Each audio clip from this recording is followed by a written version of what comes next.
គ្នាថ្ងៃនេះខ្ញុំមានវីដេអូថ្មីហើយក៏ចំណេះដឹងថ្មីសម្រាប់ចែករំលែកហើយថ្ងៃនេះគឺខ្ញុំមានទម្លាប់សាមញ្ញបំផុតនៅក្នុងរាល់ថ្ងៃហ្នឹងហើយខ្ញុំអាចគិតថា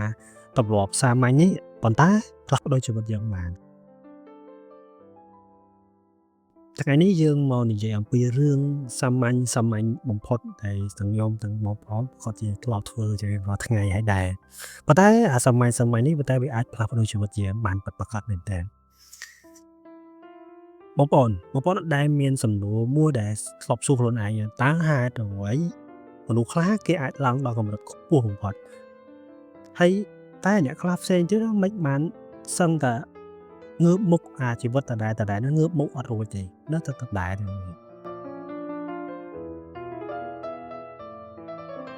ហើយនេះគឺជាចម្លើយហើយក៏ជាដំណោះស្រាយធំមួយចំនួនហើយក៏វាជាទម្លាប់សាមញ្ញទូចដែលបងប្អូនឧស្សាហ៍ធ្វើជារៀងរាល់ថ្ងៃនឹងឯងអញ្ចឹងថ្ងៃនេះខ្ញុំមកឲ្យបងប្អូនទៅស្គាល់ហើយទៅស្ដាប់ទាំងអស់គ្នា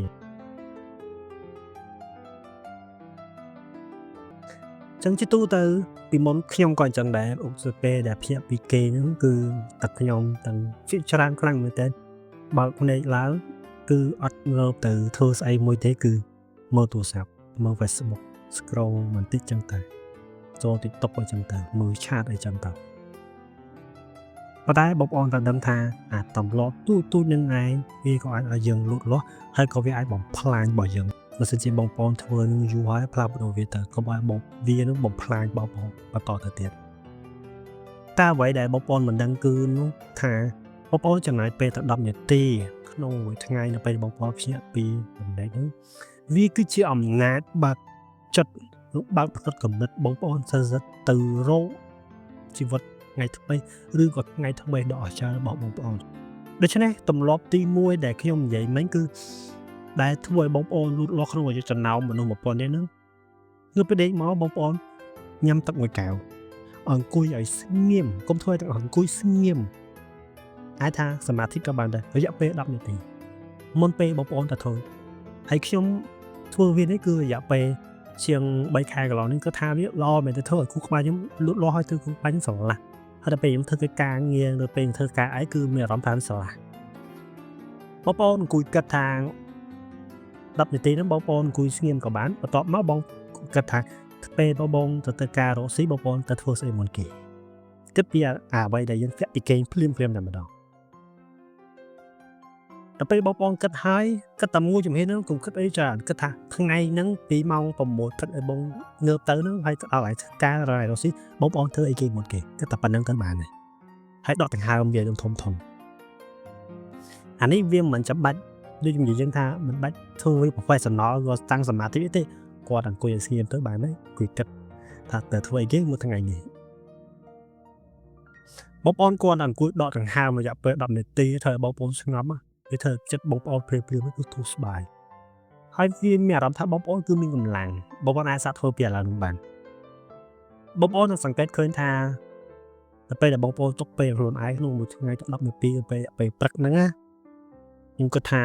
ចាប់ពីព្រឹកដែលបងធ្វើនឹងហើយគឺលលូនក្នុងមួយថ្ងៃនេះគឺលលូនតែម្ដងចំណុចទី2បងប្អូនចំណាយពេលតែ 1% ជារៀងរាល់ថ្ងៃនៅពេលវេលាបងប្អូនទាំងអស់ចឹងខ្ញុំសាយជ្រាវឃើញទៅក៏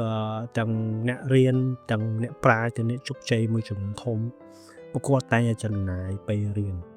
ហើយពួកគាត់មិនដែលឈប់រៀនទេខ្ញុំសូមលើកទឹកចិត្តបងប្អូនចំណាយពេលតែ 1% នៃពេលវេលាបងប្អូនទាំងអស់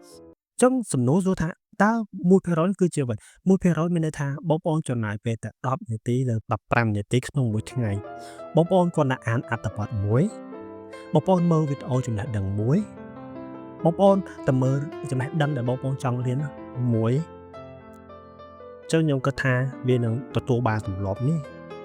ធ្វើឲ្យបងប្អូនអភិវឌ្ឍខ្លួនអភិវឌ្ឍខួរក្បាលបងលើពី1000អ្នកផ្សេងគ្នាទៀតហើយបងប្អូនអាចត្រៀមខ្លួនសម្រាប់ឱកាសថ្មីបន្ថែមបានសូម្បីតែកម្មករឬក៏សិស្សនិស្សិតឬក៏បងប្អូនលក់អនឡាញឬក៏អ្នករកបន្តដប់បើសិនជាពួកគាត់រៀន 1% ជារៀងរាល់ថ្ងៃរយៈពេលតែ3ខែតែប៉ុណ្ណោះនឹងអាចក្លាយជាមនុស្សថ្មី 100% ខ្ញុំហ៊ាននិយាយចឹង បងប្អូនធ្វើរយៈពេលតែ3ខែបងប្អូននឹងផ្លាស់ប្ដូរបងប្អូននឹងថ្មីជាងមនុស្សបងប្អូនអ្នកផ្សេងទៀតអញ្ចឹងអាទម្លាប់តូចៗអាចចំណេះដឹងតូចៗនោះពេលយើងបូកសម្រាប់គ្នាមកគឺវាច្រើនពីប្រៀបដូចបងដាំឈើតូចមួយអញ្ចឹងបើសិនជាបងប្អូនដាំដល់នឹងថើឃើញតូចទេចុះបងប្អូនសម័យសាក់មើលដាំឈើតូចមួយប៉ុន្តែវាដោះលើពេញភ្នំទៅដល់ក្នុងព្រៃមានថាម៉េចគេហៅលេខដាំឈើតូចហើយគេហៅថាព្រៃឈើធំចឹងកុំមើលទម្លាប់តូចៗនេះសោះទម្លាប់ទី3 clean space អត់ clear មួយមានន័យថាបងប្អូន clear អ្វីដែលបងប្អូនគិតអាក្រក់បងប្អូននៅផ្ទះចឹងបើសិនបងប្អូនមានសម្រាមដីបើសិនបងប្អូនដែលបោះដែររយៈពេល2-3ថ្ងៃគឺដីសម្រាមពេញនឹងដូចគ្នាដែរចឹងបន្ទាប់ពីបងប្អូនធ្វើការនិយាយនេះបងប្អូនគួរគិតឲ្យ clear ថាអាការណាឆ្អួតច្បាស់កុំគិតកុំអីយើងគិតតែណានឹងល្អប្រើទូរស័ព្ទប្រើកុំព្យូទ័របងប្អូនទៅ clear space clear memory ឬ clear អីផ្សេងៗដើម្បីកុំព្យូទ័រទូរស័ព្ទបងប្អូនហ្នឹងគឺរលូតជាងមុនចឹងដូចគ្នាដែរចិត្តយើងទៅ clear ឲ្យវាស្អាតដូចគ្នាដែរទម្លាប់នេះវាបងប្អូនធ្វើគឺងាយទេខ្ញុំឲ្យតែ2ជំរឿទេតែពេលបងមុនចេញពីផ្ទះបងប្អូនគិតយើងគេ clear ថាបើសិនធ្វើការយើងគិតតែពេលធ្វើការយើងគិតឲ្យកុំបីច្បាស់អញ្ចឹងមុនពេលគេបងប្អូន clear ថារឿងថ្ងៃនេះគឺរឿងល្អច្រើនយើងកត់ចូលមកដល់ពេលរឿងមិនល្អទៅយើង clear វាចេញមកទម្លាប់ទី4បងប្អូនកាត់ 20% នៅពេលវេលារបស់បងប្អូនទាំងអស់ដែលមិនមានតម្លៃឧទាហរណ៍បើសិនជាបងប្អូនចេញទៅធ្វើការបងប្អូនមិនតន់ទៅផ្ទះទេបងប្អូនអាចទៅជុំមិត្តភក្តិញឹកញាប់រយៈពេលរឹងរាល់ថ្ងៃបងប្អូនអាចកាត់ចោលទៅមួយអាទិត្យយើងអាចជួបម្ដងឬក៏2ដងអីទៅបានហើយអញ្ចឹងបើសិនជាបងប្អូនជួបមនុស្សដែលត្រាម៉ាអវិជ្ជមានច្រើនបងប្អូននឹងទៅដូចជាពួកគាត់អញ្ចឹងរៀនកាត់បន្ថយហើយក៏សេពគប់ជាមួយនឹងមនុស្សអវិជ្ជមានដើម្បីអភិវឌ្ឍខ្លួនបន្ថែមទៀតហើយទម្លាប់ទាំងអស់នេះខ្ញុំលើកទឹកចិត្តបងប្អូនគឺកុំចាប់ផ្ដើមពីធំអីព្រោះវាយើងនិយាយខាងលើមិញចាប់ផ្ដើមពីរយៈពេលតែ5នាទី10នាទីទៅ5នាទីក្នុងមួយថ្ងៃបងប្អូនធ្វើបែបនេះរយៈពេល3ខែប៉ុន្តែខ្ញុំនឹងប្រាប់បងប្អូនថាបងប្អូនធ្វើតែបែបនេះរយៈពេលតែ1ខែមកដំបូងទេបងប្អូននឹងឃើញថាបងប្អូននឹងមានអភិវឌ្ឍចំណេះដឹងមួយថ្មីហើយបងប្អូននឹងអភិវឌ្ឍកំណត់មួយថ្មីពីពេលដូចបងប្អូនកំពុងតែកសាងកាត់មួយផ្ទះមួយបណ្ណាក៏ដោយផ្ទះធំក៏ដោយចាប់ដើមពីអត់មួយទៅចឹងបងប្អូនដូចកសាងអត់ចឹងមកដាក់មួយរហូតដល់បានផ្ទះធំចឹងទម្លាប់ទី5បងប្អូនរៀនពិនិត្យអ្វីដែលបងប្អូនធ្វើនៅក្នុងថ្ងៃនេះមុនពេលចូលគេងមុនពេលបងប្អូនដាក់ក្បាលដើរខ្នើយចូលគេងបងប្អូនគិត clear ថាបងធ្វើបានអីនឹងល្អខ្លះចឹងខ្ញុំមានសំណួរ3ដែលបងប្អូនអាចយកទៅកត់ឲ្យ note ទុកផងបើមានសភៅឥឡូវនេះពងស្ដាប់អាច note ទុកទៅខ្ញុំមាន3គេហៅថា flash 5 minutes សួរខ្លួនឯង3សំណួរថ្ងៃនេះខ្ញុំបានធ្វើអ្វីដែលល្អខ្លះកត់វាទុកទី2មានអ្វីខ្ញុំអាចធ្វើឲ្យប្រសើរឡើងមានន័យថាដល់ពេលដែលយើងធ្វើអានេះមិនសូវល្អតែយើងមានអ្វីដែលអាចធ្វើឲ្យការងារនេះល្អជាងមុនទី3ថ្ងៃស្អែកខ្ញុំចាប់ផ្ដើមធ្វើអ្វីមុនគេខ្ញុំហៅថា reflect 5 minutes ទម្លាប់5នាទីមុនចូលគេអ្នកបើសិនជាបងប្អូនធ្វើបាន3សំណួរនេះជារៀងរាល់ថ្ងៃបងប្អូននឹងមានទិសដៅជីវិតកាន់តែច្បាស់ជាងមុនលើពីមនុស្ស1000នាក់ដែលបងប្អូនធ្លាប់ស្គាល់ឬក៏ធ្លាប់បានជាចុងក្រោយគឺមាន5សពក្តីមកគឺមាន5ទម្លាប់សាមញ្ញសពទី1 10នាទីពេលព្រឹកបងប្អូនត្រូវគិតថាអ្វីដែលបងធ្វើរបស់គេបងប្អូនរៀនតែ 1% បានហើយនៅក្នុងពេលវេលាបងប្អូនទាំងអស់